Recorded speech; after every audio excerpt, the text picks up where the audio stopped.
Jump off that exhausting hamster wheel and into balanced living with Dr. Marissa. Promise you joy in the mystery. Dr. Marissa, also known as the Asian Oprah. Her mission, to be a beneficial presence on the planet. Her purpose, to be your personal advocate to live, laugh, love, learn. Her life motto, don't die wondering. Take back your life with Dr. Marissa Pay. And welcome. You are tuned into Take My Advice. I'm not using it. Get balanced with Dr. Marissa, the morning show. And it's so special because not only is this the morning show, it's another show because I have with me SheilaMac. So I'm going to let her introduce herself, and we're going to do remember those Wrigley double mint gums? It's like the twins, the two shows in one. That's what we're doing this morning. So I don't think you'll be watching both, but you never know. If you enjoy it on my show, you'll watch it again on her show. But that's what we're doing today, just for fun, because you know me, I'm all about fun and laughing, and I love to do everything once. So without further ado, I'm going to let Sheila introduce herself, and then we'll come back to me. You already know who I am, but just in case you haven't been tuning in for this past month, I am Dr. Marissa. I am your host, and today the co-host is a double host, Miss SheilaMac. All right. Thank you, Marissa. Yes, and I am SheilaMac, host of NBC's SheilaMac Show here on KCAA Radio, the station that leaves no listener behind. And I share about how to reinvent, rebuild, and reboot your business and personal life on your terms. This show started when I actually was introduced by Dr. Marissa to the station and was sharing about my new best-selling book, Bootstraps and Bra Straps, the formula to go from rock bottom back into action in any situation. And this lasts almost a year and a half, almost 2 years now. It seems like forever. And just a minute ago, this has been an interesting universal pause, interesting situation. So I think that's going to be our main topic, is just discussing how we're rebooting and rebuilding during this very interesting time. Mm-hmm. And for those of you who didn't know, by education, I'm actually an organizational psychologist. So I didn't make up the doctor just to sound important. I actually have a PhD in org psychology. So that qualifies me for not a whole lot, but BS stands for bull shiitake, MS is more shiitake, and PhD is just piled higher and deeper. But I actually help organizations with things like power, politics, miscommunication, conflict, leadership, valuing diversity, anything that combines the human dynamic at work. So I thought we would play with a couple of topics, whatever comes up today, because we are in a very one-of-a-kind, unique situation that absolutely no one anticipated. So I've just started labeling it. We are taking a peek out of the pall of the pandemic. So what is happening to you and yours over in Vegas, and I'll talk about what's going on with me and mine here in LA, as far as where people are, where are their minds at, where their hearts at, where their soul at, where is their freak outedness at as they peak out. Yes, that is so good. And I'm actually, my native home is still California, and I have a home in Beverly Hills that I actually rent out now, and have moved my main home and business to Vegas, and I love it here. It is different, but it is a little bit more free in some respects. So we don't have our masks back at this point. We're still pretty much going on.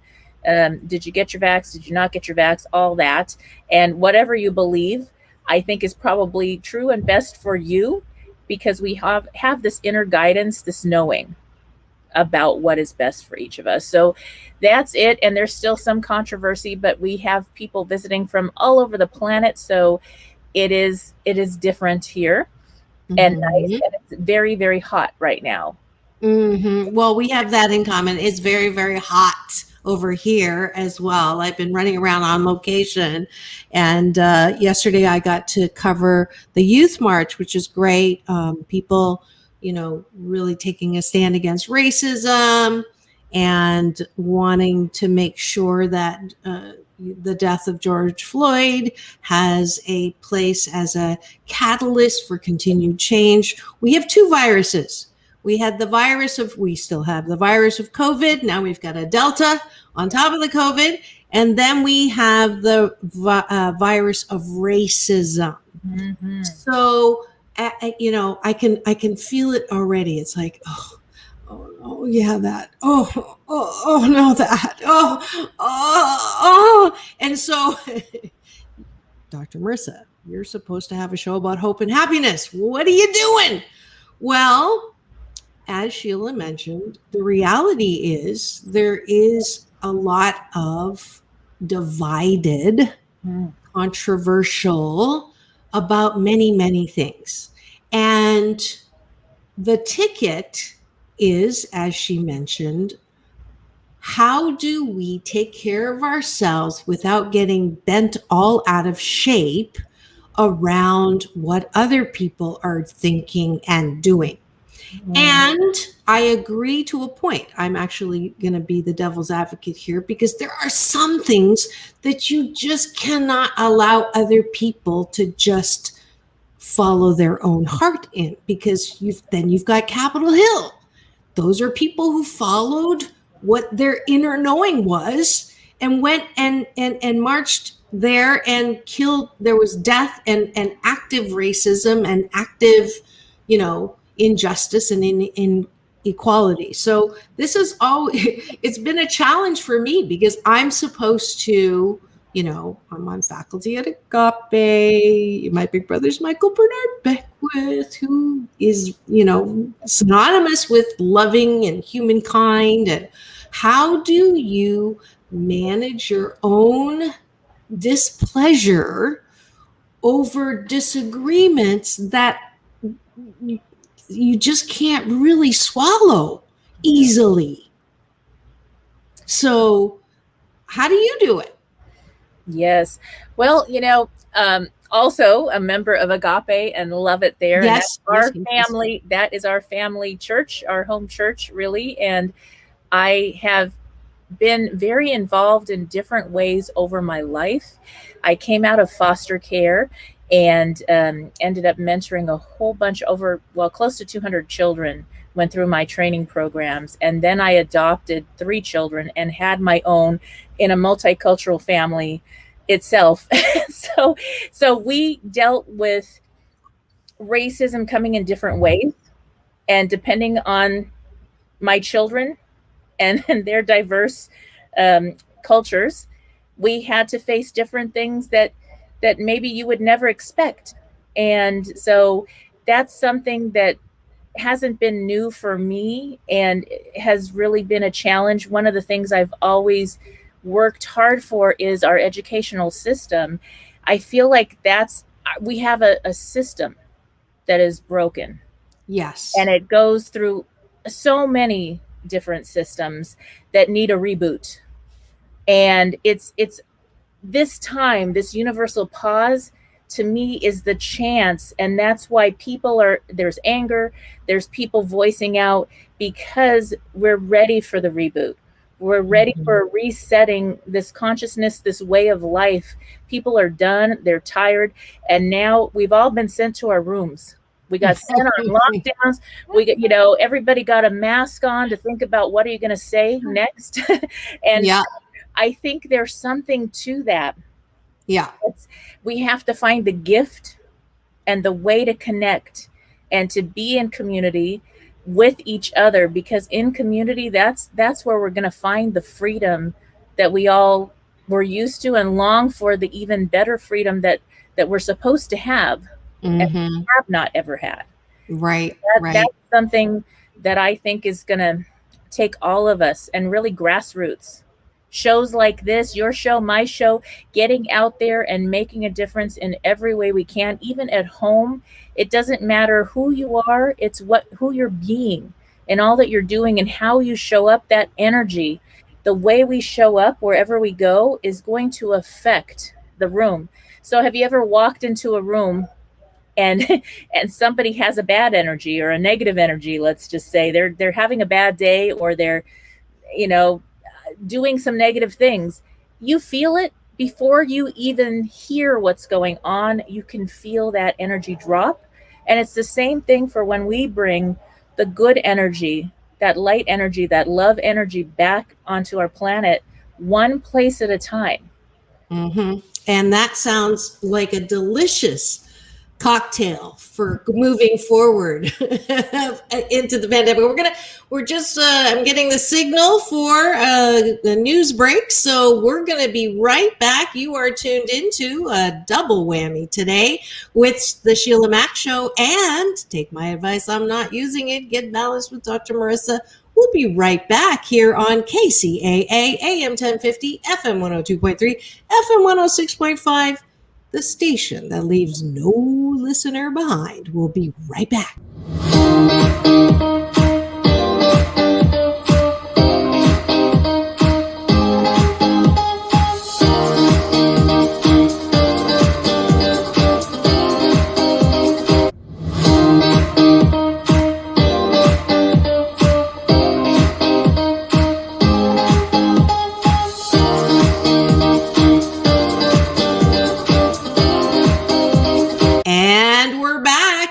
Tuned into Take My Advice, I'm Not Using It, Get Balanced with Dr. Marissa, the morning show, and the SheilaMac Show right here on NBC's KCAA Radio, the station that leaves no listener behind. And that was good. We're going to have to mark that and use that. That was so smooth. I've never really had a co-host before, so that sounded like a co-hosting kind of thing. So actually, that's kind of cool. We are here talking about, and we're going to move it into practical application. We got a little bit theoretical. We got a little bit, philosophical with the themes that we'd like to move forward with as we move past the pandemic, but practically. So I thought it would be fun if we, and this just came, don't worry, I didn't warn you because I didn't have this plan, but it was just, I love doing shows because when I say, speak through me, don't let me get in the way, let the words be thine, the voice be mine, don't let me get in the way, things download. And so what I just got was this little game. You know how the word association game goes, I say this, you say that, you say what. So instead of saying one word though, I'm going to do like a cross between a phrase and a caller. Okay. So I'm going to give you the feed for me first, so you get the idea of what I'm getting at, and then I'll do one to you. Okay. I'm gonna swig a drink for this one. Okay, I'll swig a drink. Cheers. Cheers. There we go. Okay. All right. Okay. I don't feel like going back to work. So you feed that to me. And then I'll take a stab at that. Okay. All right. I don't feel like going back to work. Okay. So totally understandable. We've gotten habitual. We've had an entire 97 days, 17 months, 71 weeks. I calculated yesterday because I got to go back and see my big brother Michael for his birthday. So I calculated how much time it had been since I'd been back at the salon. And so we literally, those of us who were not isolators, those of us who were not homebodies, you may have been like me. I'm everywhere. I love going everywhere. I love traveling. I love the airport. I love all this. And I literally couldn't do that. And I would rarely stay home. I'd rarely sit and watch anything because I was too busy running around doing what I do, that I love to do. But I've gotten used to and comfortable and enjoy sitting and watching Downton Abbey. I mean, Who knew? Yes. Like, I mean, The Good Place, with the fork, all those things that I never used to do. And, thanks to the fact that we live in this country of United States of America, we got unemployment, right? No, I didn't. But for the person, yeah, I know we're not in that, but I'm just talking for the average person who got unemployment, right? It may not been enough. It may not been a lot, but we did have enough. And I'm not talking about the people who did not have enough. And I have compassion for them, and I don't want to, poo-poo what you're doing. But for the vast majority of people who used up their savings or had unemployment, so got by, they didn't have to work. So there's a certain little habit of comfort, of a habit to not have to work. And so we're seeing it in the shortage of employees that are going back. Employers are having to use incentive. So my comment to you, if you don't feel like going back to work, totally get it. Totally, you're not abnormal, you're not bad, okay? But the fact of the matter is, it's not even about the money. I believe that all human beings are happiest when they are part of something meaningful. Now, I may be Pollyanna, not polyamorous. I may be Pollyanna, and maybe I'm wrong. But as a coach, as an organizational psychologist, I will say that the happiest people are those who have meaningful work, are part of something they know they contribute to something that's meaningful. And work is not work. It is an important part of being alive and enjoying being alive. And when you don't have that and you take that away, you do get into sadness, you do get into depression, you do get into bad habits, eating a lot. COVID-19, 19-pound gain during COVID is what I call it. So we're all there. So now you have a choice. You can either continue the habit that may not be for your divine and best good. It may not be for your best edification long run. So that takes a little bit of blisscipline. That's for Michael. Blisscipline to say, okay, I could continue doing this, and collect money and use it and not be motivated. But at some point, I'm going to start feeling bad. And then you're going to go, I don't know why I feel so bad. And I'm going to tell you, I know exactly why you feel so bad is because you're not acting on your own behalf. You feel worthless because you are kind of worthless. You're not doing anything worthwhile. A little bit of tough love there. All right. So that was mine. Now, do you have one in mind that you want me to ask you, or do you want me just to go for it? Go for it. Okay. Yeah. Loves a challenge. Here we go. Spending so much time with my partner, I have discovered that I don't like them. What do I do? Okay. Wow, that's a good one. And there's something about love, and there's a fine line between love and hate. And sometimes it's because when you were starting to be in that relationship, maybe you were not authentic, or they were not authentic purely and fully, or because you've changed and grown apart. So there's so many different reasons that this can happen.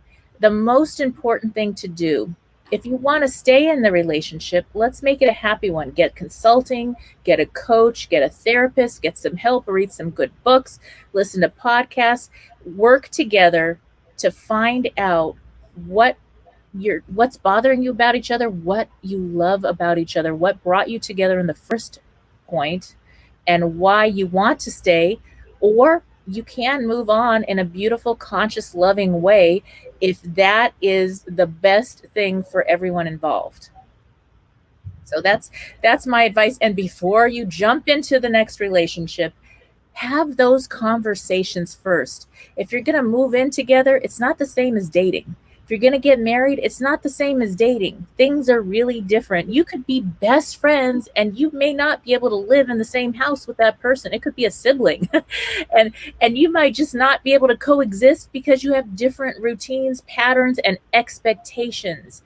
And Tony Robbins says, change your expectations for appreciation. What can you appreciate? Instead of picking on your partner or loved one, could be your adult child that came home, whatever it is, these relationships, instead of picking on the negative, find the good in them. That's going to change how they're showing up.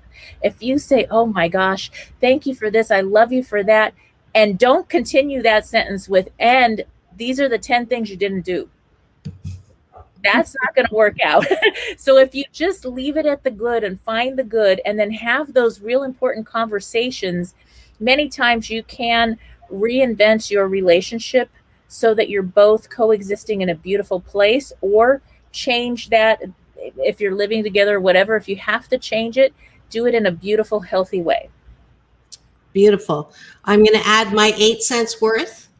And then feel free to do the same with my question before I forgot about that you could have added that. Can you tell I'm not used to having someone with me? So the thing that I would add, because obviously Sheila is the good cop and I'm the bad cop. This is becoming very apparent because I'm way more tough love. And I'm sure you are, but relative to you right now, when I have someone saying to me that they don't love that person anymore or like that person anymore, or they're not the right person, or I've fallen out of love, my first question is, are you a match to what you want? So, exactly. So instead of pointing your finger at them for not being who you want them to be, are you a match to what you want someone else to be? So if you're saying they're not attentive enough, they're not nice enough, they're not kind enough, they're not generous enough, well, then I'm going to take that finger and point it right back at you and ask those same questions. And it kind of dovetails to what you said, Sheila, like, when was the last time you complimented him? When was the last time you said thank you to him? Notice I say her to him, because it is a large amount of the coaching I do is, I have women who come and complain about the guy, complain about their partner. And most of the time I do same-sex couples, but for the non-same sex, it is usually that way. And he doesn't bring me flowers anymore. You don't bring me flowers. All of that complain. That's why I have people join the 21-day fast from complaining with Dr. Marissa. But so first is, are you a match to what you want? And then secondly, are you 80% happy with this person? Right now you're not, because you're thinking about all the things that you're not. But when you go through your exercise, Sheila, of finding all those positive things and remembering all those positive things, is that 80%? And if it's not 80%, if it's really only 20% and 80% of the time you don't like that person and you don't want to be with that person, then for God's sakes, let them go. Yes. Because it is, can you imagine what it's like to be with someone who doesn't like you 80% of the time? That's torture. And if you care about them one iota, let them go. Let them go be with someone who they enjoy their company 80% of the time. So that's my tough love. Yes, that is beautiful. And it does come to boundaries. What are you putting up with? What are you, it's being really honest makes people know who you really are. Yeah. So if you don't want to go somewhere or do something, just say no. They're just going to appreciate the yes. Yeah. Don't say I want to go to this fight or this concert or whatever they want to go see if it's not something you're into. Absolutely. And they're going to drag you along and have a terrible time. Instead, find things you both love to do to make that 80%. Absolutely. We'll be right back. You're tuned into Take My Advice, I'm Not Using It, the morning show, and The SheilaMac Show here on NBC's KCAA Radio, the station that leaves no listener behind. we'll be right back.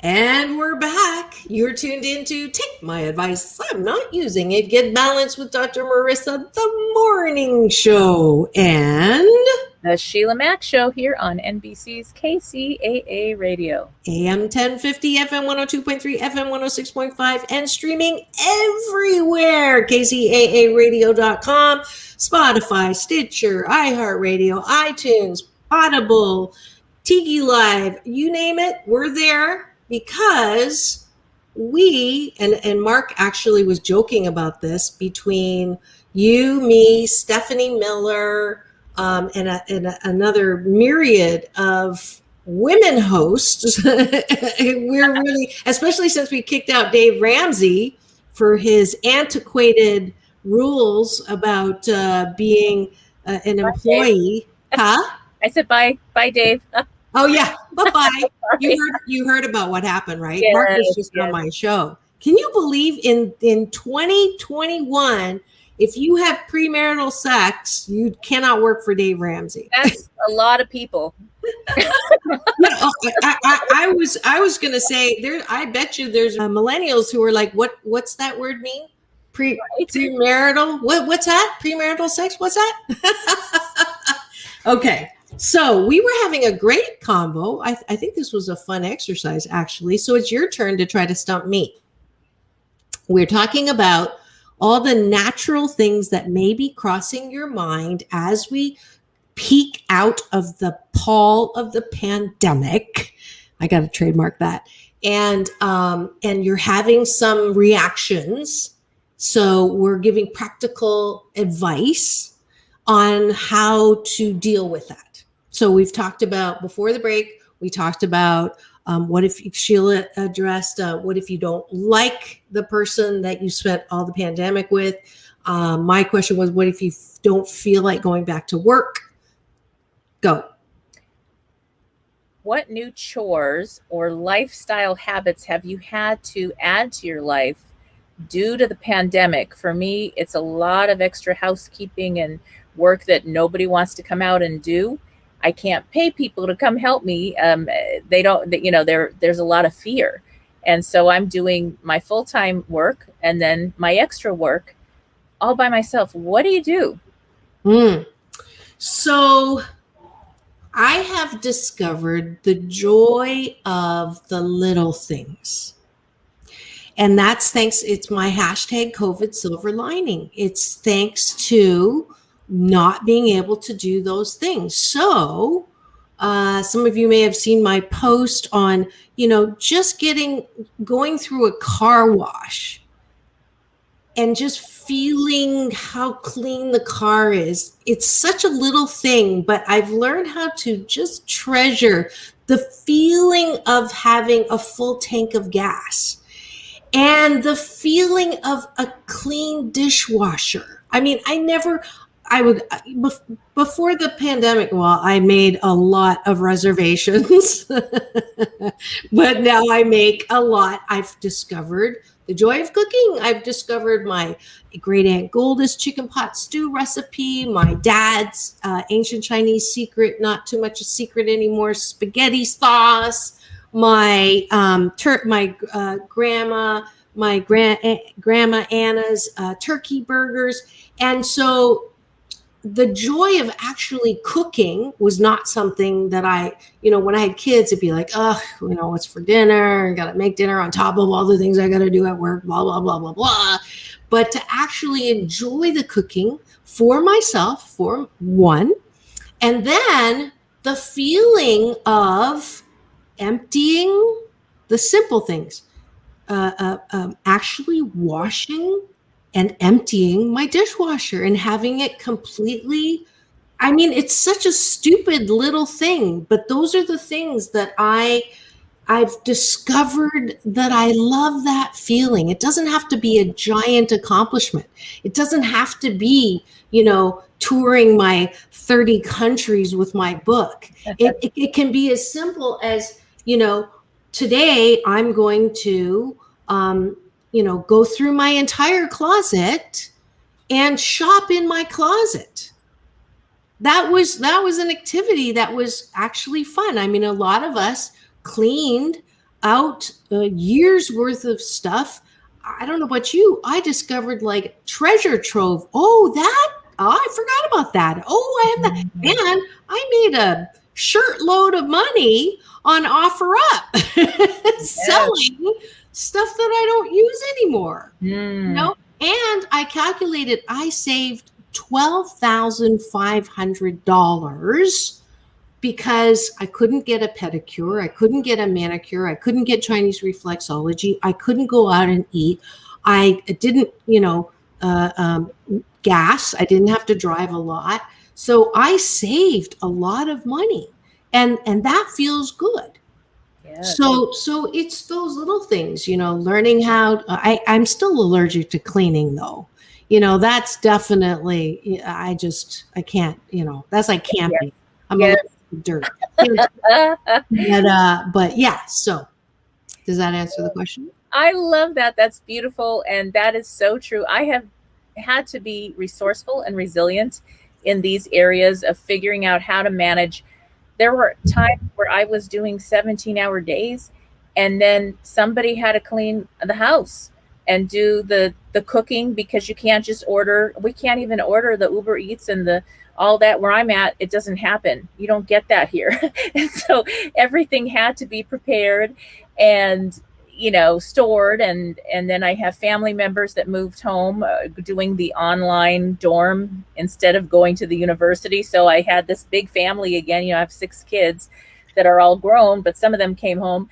And so it was a big shift in my life. I learned how to do the dip for the powder dip for the nails. And I got that. And I was like, oh my gosh, do you know the powder dip you do yourself is like 1 or 2 appointments, and that lasts a whole year, the product. Wow. And I was like amazed. And I told my daughter, I'm never going back probably, because I got this and it saves me the 2 hours I would go, or 3. When I was in Beverly Hills, I'd have to drive a half an hour, pay for the parking, which sometimes you have to valet because you're running late and there's no spaces, or you have to run blocks. And then you get there and there's a big line and you wait, and it takes a couple hours to get your nails done. I do a 1 day a week spa day. So yeah, and I clean. This is my spa day, is my cleaning day. And I listen to Agape Live and different things on my Sunday. And then it's my cleaning day, but it's also my day. I, condition the hair, do the nails, all those things. And I make it a spa day. And then when my daughter's home, it's a spa day for us. And we might go take a walk or go listen to music. Now we have live music where we live, at least. So it's changed the way we do things. And we did save a lot of money. And you sound like you appreciate what you may not have thought enough about to appreciate before. And I am so hoping that everyone, I preach about this all the time.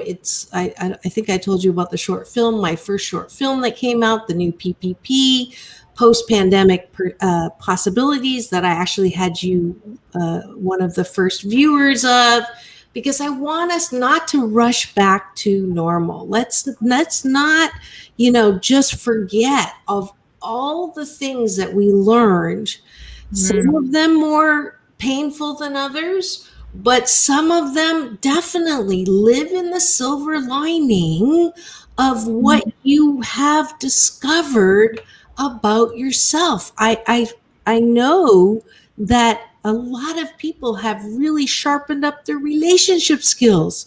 They've never been quite as attentive or quite as just relaxing into who you are, relaxing into this thing called life that is so magnificent when you take the time to take the breath. And we've had a lot of breaths forced on us to take it.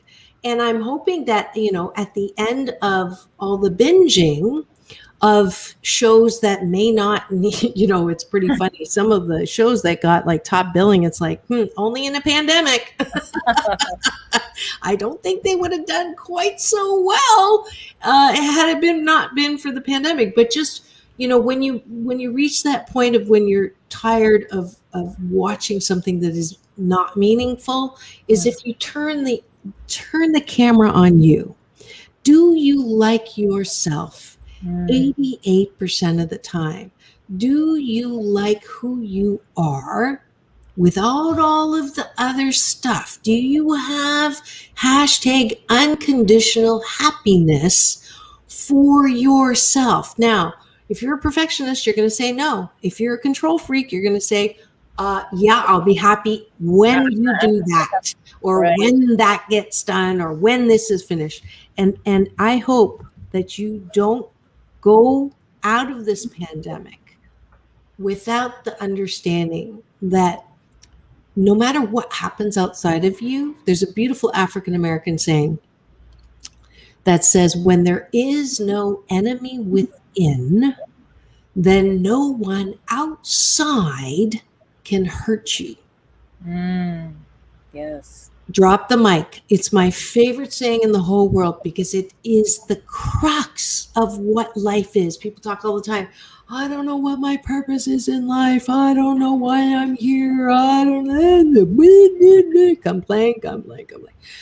Baby, you're here to enjoy your life, to live your life and grow and expand and be the one-of-a-kind wonderful you are. Yes.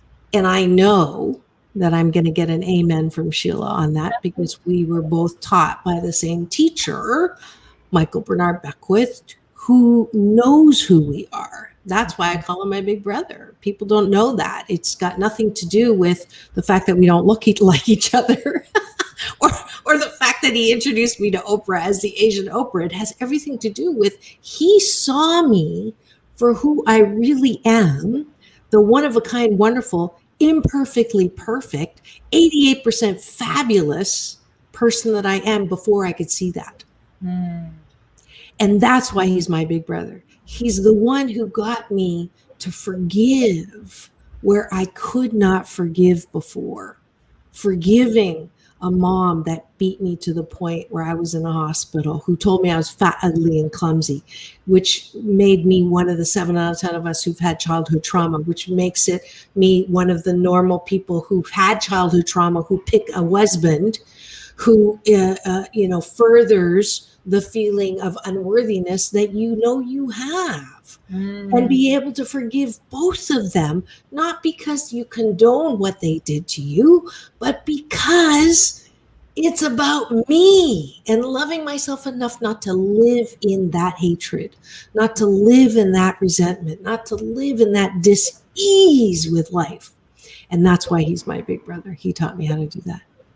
Yes, that is so empowering and important to remember those lessons. And for me, it's something that the moment I learned that happiness comes from me and is not dependent on any person, place, or thing outside of myself, was the moment where I was really empowered and free from a lot of the same stuff you just mentioned. And then to realize, oh my gosh, I can send those people love and light and say, wait a minute, unhealthy or hurt people will hurt people. Yep. They may not have the mental capacity to be in the loving, healthy space that we would expect. And so it's up to us to leave and stay at a safe distance or do whatever we need to send love and light, but to move on to the energy and frequency that serves us and the world better. So that's really made a difference for me in my life. Absolutely. Absolutely. We're taught that being selfish is bad or wrong, especially if you grew up very religious. But honestly, from my other discipline from Abraham Hicks and the law of attraction, what I've learned that has taken my discipline to, just out of this world level is knowing that being selfish is a good thing. Putting yourself first is a good thing. Saying to yourself, being able to say, I complete me. Yes. Ooh, I've never said that. I complete me. I don't need you to complete me. The Happy 88 tool in my book is called I bake my own cake. Yes. And if you compliment me or criticize me, that's just the icing. It doesn't make my cake. And if everybody on the planet could get that concept, so they're not walking around with their antenna going, who loves me? Who likes me? Who approves of me? Who gave me how many likes? Who made a comment on my social media? How many, am I an influencer or not? Da, da, da, da. And then this constant outward looking that robs us from taking a breath. Let's do it now. Take a breath through your nose in and releasing, soft shoulder, soft elbow, soft knees. Another deep breath in. And releasing all the stories and the drama. And one last deep breath in. Connecting with me through chi, eternal energy, the breath of life that connects us all. And in that breath, I can hear the voice that says, everything's going to be okay. You're loved, loving, and lovable. Come over here. There's light over here. There's laughter over here. There's joy over here. There's wonder and bliss and clarity and good timing and synchronicity. All of that's over here. Come over here. Come over here. Come over here. I love you. I love you. I love you. And when we can do that, then life's a joyride. Yes. Then all kinds of remarkable things begin to happen. But we gotta stop turning away from ourselves. Just hashtag unconditional happiness. It doesn't matter what the condition is around me. Pandemic, no pandemic. Partner, no partner. Kids, no kids. Health, no health. I can choose to be happy 88% of the time. Yes. And that's my story, and I'm sticking to it. That is so beautiful and incredible. I remember the first time I heard Abraham Hicks speak or channel, and Esther channeling Abraham. And there's something when she said, listen to your inner guidance. Listen to that. You don't need to listen to anything outside. Like you said, people on the social media or family and friends, they may give you advice or ideas or negative, positive, whatevers. Mm-hmm. None of that matters. Mm-hmm. Listen to the inner guidance. Mm-hmm. Absolutely. That's it. You go with that, and it's been spot on, at least for me. Yeah. Except for when I don't listen to it, it also shows up that, I didn't listen, and there you go. So and there's never a punishment. The way that I feel, like, let's say I step in it, the last thing I need is someone to say, I told you so, or you shouldn't have done that, or you shouldn't do that. I know that that thing, that energy, that love energy, and I call it my UPS man, my universal power source. And he delivers every morning when I pray and meditate. You can call it God. You don't have to call it God. You just knowing that you're just not alone, that you're part of something greater. So I just want to play not bad cop, but I do want, and it triggered me when you first said it at the beginning of the show too. When because I know you're really big into, and I agree with you on that inner guidance, but I'm going to be real for a second, because that's my job too. People love it. I have a client that used to call me the BS detector because I try to keep it real. And when I say I'm going to put the moose on the table, which is the elephant in the room, right? But I'm Canadian. I was born in Canada. So let's put the moose on the table. a lot of people's inner voice is really not the voice that you're talking about, Sheila. Your inner voice is the inner voice that is loving and, for you, never against you, and your inner knowing. I know that's what you're talking about. But I do know, both from my own experience and working with people, that their loudest voice is not that voice. Their loudest voice is the critic.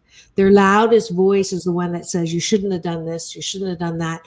Why did you say that? You're not all that. Who do you think you are? And for many people, that is the voice. And so when people try to meditate, they got to medicate because they can't get rid of that voice. So if you're relating with this, give me an amen.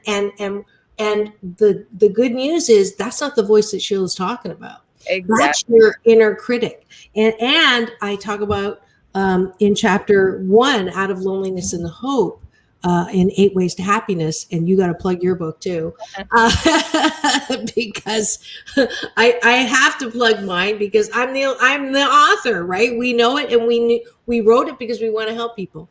But in my book, the other loud voice is the brat.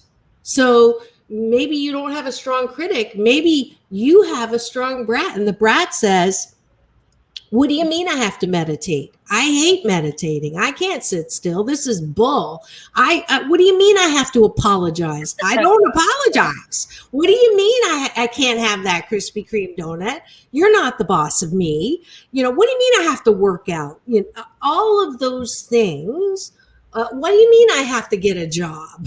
What do you mean I want people to support me? So that voice is also not the inner voice that Sheila is talking about, but that's another highly developed bratty voice that many people have. And so what I call that inner voice is your balance-centered self. And so if you don't have a balance-centered voice that tells you that you're amazing and you're 88% fabulous, and when you step in it, it's like, oh, look at that, isn't that silly? Or look at her, just step in that, she'll get it right next time, but oh, isn't she cute? So if you don't have that balance-centered loving voice, that's your work. That's your work. Yes, that is magic. That is the magic.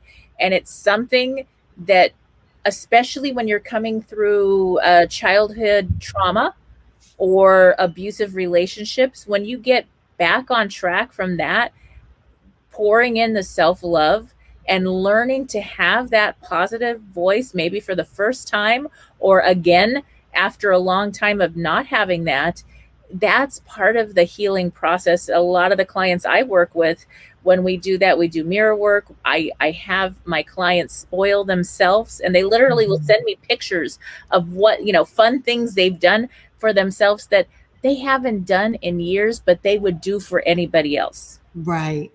What would you do for everybody else that you maybe do for everybody else that you don't do for yourself?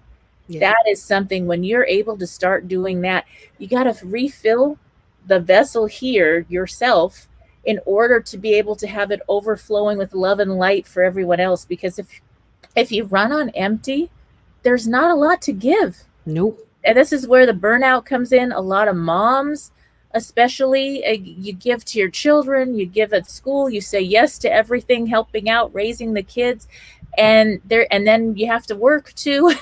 There's not a lot left. And to even, if you're a parent listening in, how you raise your children, when you show your children, hey, I've got to refuel right now. I need to have this meditation time. I need to take this time. I did kind of talk out of turn. So let me take a moment, because what I really is I'm tired. I need a rest. I need to do this, that, and the other. I need that self-care. They're going to be able to do that processing too, and come in with those loving voices so that when they grow up, they have those voices in a loving way. Yeah. It's just like the airplane. Mm-hmm. You got to put the oxygen mask over yourself before you give it to someone else. And I'm going to be bad cop again. If you're a person that's doing everything for everybody else and you're not doing something for yourself, then you're doing that to yourself. Yes. Because you're probably a perfectionist and you're trying to get a perfect mom award that never comes, or a perfect whatever, speaker, consultant, coach, whatever you're doing, you want to be perfect at it and it's never going to happen. So you're constantly on that hamster wheel trying to prove to other people that you're perfect. So who's the issue here? Are you the one that says, I'm my own worst enemy? I'm my own worst critic. I'm harder on myself than I am on anyone else. When I get 99 99 compliments and one criticism, I think about the criticism and not the 99 compliments. Are you one of these people? If you're nodding, I got 2 words for you. Stop it. Yes. You're doing that to yourself. So when I coach perfectionists, the first difficult assignment is every 4th thing you have to say no. No matter what it is, you have to say no. Oh, when I was young, this young mom with all these kids doing all these things, I said yes so much that the first time I learned how to say no, I literally was shocked. It was like a bad word came out of my mouth. I was like, what? Oh my gosh, I said no. And then as I got older, because I had my children very young, so then I learned no. I learned that no was a loving yes to something even more important. It could be my kids, it could be myself, it could be something else, but it's honesty. To me, it was just being real. If I don't want to go do something because it's not going to give me the highest joy at this exact moment, that doesn't mean I don't care about the other person. It just means I need to go do whatever brings me the highest joy at this moment. Yes. And it's made my life so much better. And to say yes, the more you say yes, the universe brings more opportunity your way. Absolutely. Yes, but yes, in the way that you're saying no to those things that are not aligned with what you want, because then you're calling in more of what you say yes to, and more beautiful yes things show up. And we teach our children, co-workers, everybody sees by example. Okay, that's what we need to do. Just be honest, be real. Yes, I always say I love my wildly imperfect, beautiful, authentic life, because it is wildly imperfect, but it's okay. Yeah. And I have somehow learned to be my best counselor, coach, consultant, and have a lot of positive self-talk in ways that are constructive. And there's always growth and improvement, but there's a lot of love. And it's made all the difference. If I'm tired and I need to rest, or something needs to change because I feel it, I am forgiving. I am good with that. If things didn't get clean today, we can just, if you don't like it, you don't get to come in the house. Yeah, exactly. Exactly. I mean, in the scheme of things, in the entire scheme of things, really someone leaving something that they always leave there, in the whole scheme of things, is it really worth losing an entire day pissed off? Because how many times do I have to tell you? And I'm telling on myself. Oh, yeah. I've gotten to the point now where I just charge them. If they leave stuff, I charge them, and then they have to Venmo me. I mean, that's just in my older one. She just made me laugh. She was mad at her sister, and she goes, I never agreed with you charging for mistakes, but now I get it. I think it's a good idea. Because she was mad at her sister. But it's like, if you can get mad and let it go before 16 seconds goes by, the law of attraction says, then you're not going to continue in that vein. So if you are pissed, which I believe you need to express your pissed offness. It's absolutely important to feel and be human, but don't do it past 16 seconds. That's why my life is as it is. People are all commenting like, oh my God, how did that happen? And I'll tell you how it happened. I absolutely set myself on a timer When something happens, I go "Rah, yeah," at 16 seconds, and then I say, I can't wait to see what good comes out of this. And I just looked at the time. We're out of time. We're going to have to say goodbye. Where can they find your book, Sheila? All right. So to get bootstraps and bra straps, the formula to go from rock bottom back into action in any situation, you can get that on Amazon, Audible, and at www.SheilaMac.com. And DrMarissa.life, Doc Balance on Instagram, Dr. Marissa everywhere else. And as my Asian Oprah giveaway today, you get a free audiobook. So if you're listening to this, just go to DrMarissa.life and put hashtag Asian Oprah giveaway, and I'll get you a promo code for a free copy of 8 Ways to Happiness from wherever you are. This has been lovely. I had a lot of fun.